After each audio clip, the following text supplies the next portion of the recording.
Hey folks, got to switch around for you. Devin Ginther with Refined Elements. How are you this wonderful day? So, the topic for today's discussion is to fill or to not fill with furniture and especially tabletops, etc.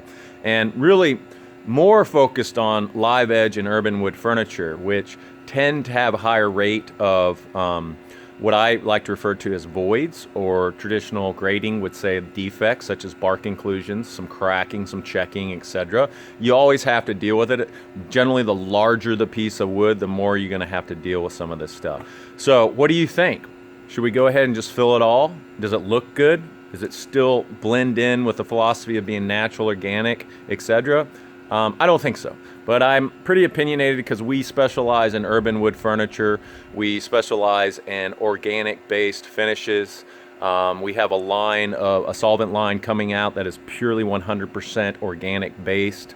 None of the hydrocarbons are based on petroleum, etc. But let me show you some quick examples for talking points, and then I really do want some comments and a little bit of interaction from makers, potential clients, just people that happen upon this video itself. So right here, we have a kitchen island top that is it's a nice, highly figured walnut top. It's actually a three-piece. Actually, this was a single-piece slab that we cut right down the middle and joined in a center board to really create kind of a value engineering solution because we had a budget to hit instead of doing a true book match. It's a really nice way to do it. We utilized wood from the same boule, so color-wise, if you can see here, even though it's not sanded, it's a really good match. And because this is a kitchen island, this was the big problem area for us when we're talking to our client how to address it. So this was a bark inclusion. We went ahead and pulled out the bark because it was just a little loose for my liking, and over time I felt like it could kind of fractured, come loose, and be a problem in 10, 20 years, who knows. But it also was a through hole, meaning there's epoxy in here right now, but you could see light all the way through. And because it's a kitchen island, I've got a cabinet underneath that's supporting it. And what we, of course, don't want to see that cabinet, what's inside the drawer, etc. It was a tight window, but it created a problem from functionality from that aspect. So we knew we needed to do something. One aspect was we could add a really large bow tie to cover up this thing. We could also, on the bottom of this thing, route it out and have done a matching walnut piece that we embedded in, so we covered up the window. There wasn't a window, but there's still a hole. So the compromise with the client was really, let's do an epoxy fill about 2/3 of the way up so the deficit itself wasn't deep, and if they got food particles in there, crackers, etc., they didn't have to really work hard to dig it out. It's readily available about 1/2 inch from the surface, and we're going to go ahead and add a single bow tie across here. And so that was a real compromise. Now you ask, why didn't we go ahead and just fill this in completely to the surface? And this is where, other than the fact, my primary concern with epoxies and the type of heirloom furniture and the high quality furniture that we do, I love what are generally referred to as defects in this wood. The bark inclusions are great to incorporate. You've got knotting, which in the knotted areas tend to have a high degree of figure, and I really don't want to pour in plastic to cover this all up.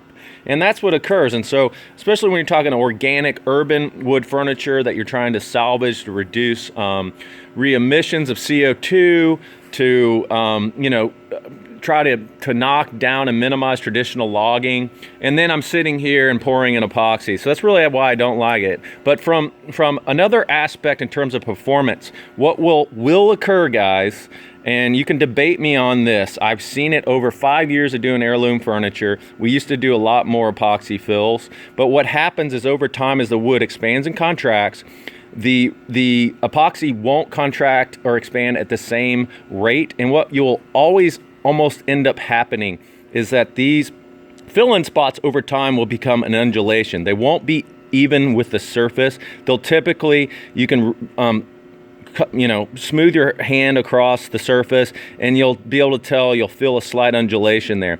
I've very rarely seen it, and it's the worst thing, is when actually it almost bubbles up a little bit. And that's when the epoxy over time just gets compressed and squeezed and bubbled up. But for the most part, it'll create a slight undulation. It's not a huge aspect visually that you can see, but when you feel the tabletops, I always feel them. And when you're building heirloom furniture that's really intended to last for decades, if not generations, I really worry about the failure rate of these plastic fills. And I'm going to refer to it because that's what we're doing, folks, here. We're taking an organic, natural, beautiful products and we're pouring in plastic. So not a fan. And outside of that, you've got to communicate with your clients to educate them on, hey, we can do an epoxy fill. We can have this completely smooth. You don't have to worry about any food particles, if it's a writing surface, you'll write on it very smoothly, of course, until the epoxy changes just a little bit because of the annual seasonal contracting of wood, which it will all move a little bit, and with that means that the epoxy has to move to some degree. And the question is, over these repeated cycles of expansion contract, even though they're very small, you can't visually see them. We could be talking about a 1/16 of an inch. It really depends on how wide a single board is more than anything else. But over time, you can imagine just fractures and stresses occurring over time. And the question is, in 20 years, what does this epoxy look like? And I don't think anyone's really taken a close look at that. Epoxies probably in the last decade have been used in furniture more than anything else. I don't know for a fact, so forgive me if I'm wrong here. 30 years, we don't have a lot of furniture products that are 50 years old with epoxy fills, basically. So that's my concern.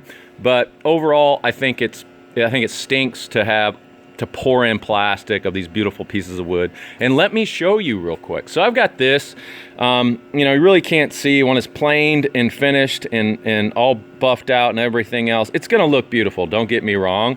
And you'll see these darker veins. We like to do a darker dye on the walnut because when we finally put a finish on it, it's a really good match versus doing something that's transparent or clear.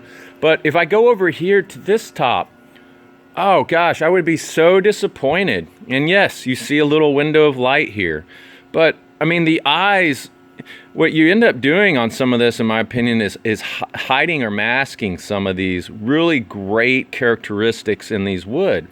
I mean, we could do a massive epoxy fill here, but it wouldn't have the same impact on our end users and being these statement pieces for conversations, in my opinion. We want to utilize this, incorporate it into the art form itself.